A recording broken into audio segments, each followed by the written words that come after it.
অনেক দিন আগে পরীর দেশের এক গায়িকা পরী পৃথিবী ভ্রমণ করতে রানী পরীর কাছে অনুমতি চাইল।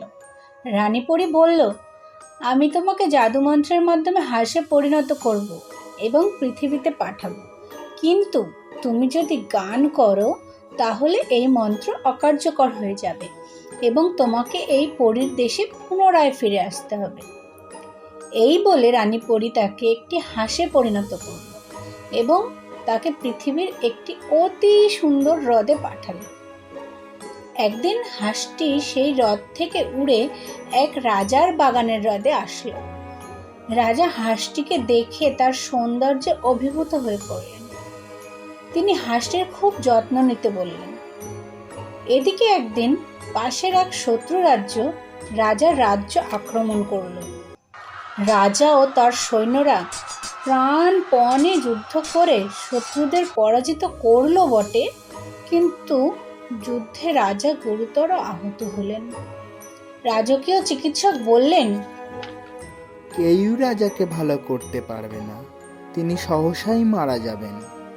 এ কথা শুনে হাঁসটির ভীষণ দুঃখ হলো। এক সন্ধ্যায় রাজা তার বিছানায় শুয়ে আছেন। ঠিক তখনই তিনি একটি খুবই সুন্দর আধ্যাত্মিক গান শুনতে পেলেন। তিনি অতি কষ্টে দরজার দিকে গেলেন এবং দেখলেন যে সেই হাঁসটিই এমন সুন্দর গান গাইছেন। এমন জাদুকরী গান শুনে রাজার মন ভালো হয়ে গেল।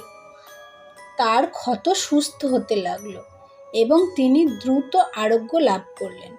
কিন্তু দুঃখজনকভাবে হাঁসটি পরদিন সকালবেলায় উধাও হয়ে গেল।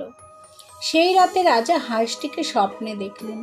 সে তাকে বলল যে সে ছিল একটি গায়িকা পরী এবং সে সবসময় পরীর দেশ থেকে তার দিকে নজর রাখবে। আশা করি আমাদের আজকের ভিডিওটা আপনাদের ভালো লেগেছে।